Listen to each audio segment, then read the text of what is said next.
Guys, it's finally here. I was up so late last night trying to play this demo, but it didn't download until the morning, and I was losing my mind.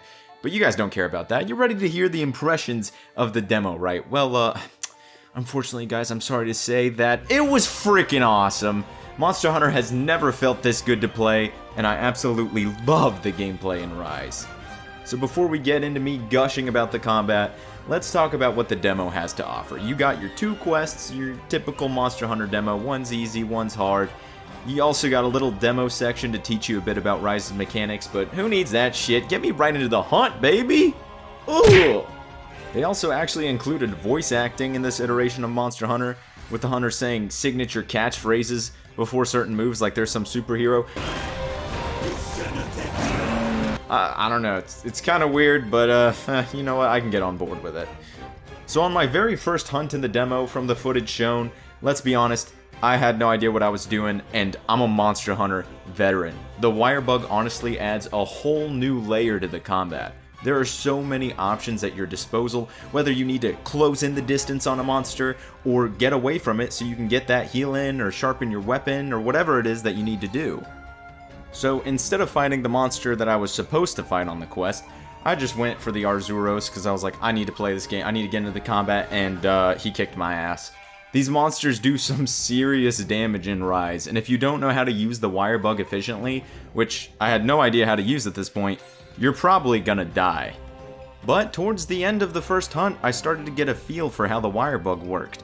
You can use it to web sling onto walls, then run along them for as long as your stamina allows, then vault off of them to perform a charged aerial slash, dude, this is like the Matrix, you run up the wall, then flip off it, and the monster's following you. I was like, come on, this is amazing. If you get sent flying by a monster, but rather than wanting to heal, you just want to recover and get right back to being offensive, you can totally do that, and it feels so good to do. There's also a surprising amount of button combinations that you have to do to web sling efficiently. Like, you can't just hold the ZR button and the game's gonna do it for you. No, you gotta be like ZR, BA, ZB, it's freaking ridiculous. Like, just check this gameplay out with the longsword. The maneuvers I'm able to pull off. So here we go, the dude tries to swing his tail horizontally at me, so I web sling vertically, then come crashing down on him like he's Aerith and I'm Sephiroth, and he just goes flying. That kind of gameplay is what I was looking forward to in Rise. I know I feel like I say this with every Monster Hunter iteration, and almost every time I'm proven wrong because they add something new, but I really hope the wire bug is here to stay.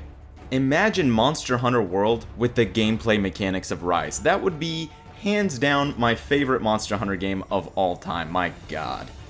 Now, let's get to talking about the weapon types. The weapon types I've tried so far in the demo are the Greatsword, Hammer, Longsword, Sword and Shield, and the Dual Blades. And I've gotta say, the Greatsword, Hammer, and Longsword especially feel great to play with Rise's new mechanics. However, the Dual Blades felt a bit lacking, and the Sword and Shield by far felt like it benefited the least from the new mechanics. And the reason for that is that mounting seems to have been completely replaced for another mechanic called Wyvern Ride. I'm not really sure how exactly the conditions for Wyvern Ride are fulfilled, but I'm pretty positive it doesn't work the same way mounting did. I do like the whole Wyvern Ride mechanic though. On its own, you can use it to control the monster and make a monster attack another monster if he's in the same area, or you can just run him into a wall and get a topple in. But because Sword and Shield mainly was a good way to get mounts in previous games, now it feels kinda useless. Let me break it down for you. So each weapon has a wire bug attack associated with it. They're pretty powerful. The Greatsword has a double aerial attack that you can chain into two different attacks. The Longsword has the Sephiroth move, the Dual Blades have the Sticky Bomb, and the Hammer has a Tempest move, which is absolutely devastating. But the Sword and Shield? Oh my, did you just see that? I mean, it's good for closing in on the monster, but all the other weapon types can do that as well. I don't know, I just feel like Sword and Shield users might be a bit bummed out with how Rise made Sword and Shield work. I know there's the helicopter move with the Sword and Shield, but I don't know, I just kind of wanted something different. Maybe that's just me though, you guys might feel different. Try Sword and Shield out for yourselves, let me know what you think down in the comments. Other than that though, all the moves from Iceborne were added into this game, so if you liked playing Sword and Shield in Iceborne like I did, then it will feel just as good to play in Rise, but with these new mechanics, I don't know. Just felt like Sword and Shield users got shafted a little bit. They also changed how healing works a little bit, to my surprise. You can still waste potions if you try to use one and then immediately roll out of it, like in World, but if you're able to get the animation down even a little bit, your health will automatically heal up to a certain amount, then slowly top you off as you finish the heal animation. I kinda like this more, because healing felt really slow in World at times. I'm also happy to say that I actually ran out of heals during the Mizutsune fight. I was on my last leg, and so was the monster, so it was like, oh god, am I gonna be able to defeat him or not? So, for people that hated infinite restocking at camps, prepare yourself. You can still find a couple extra potions by collecting herbs that are laying around the environment, just like in World, but again, potions this time around are much more limited in Rise.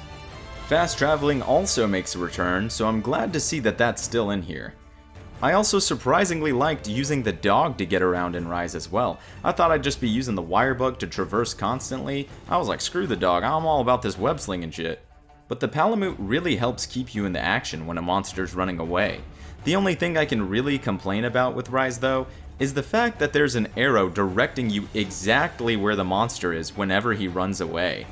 I really hope that this was just for the demo, because tracking the monster is something I really enjoyed with World, and honestly, the Switch could easily implement tracking monsters. It's definitely not a technical issue.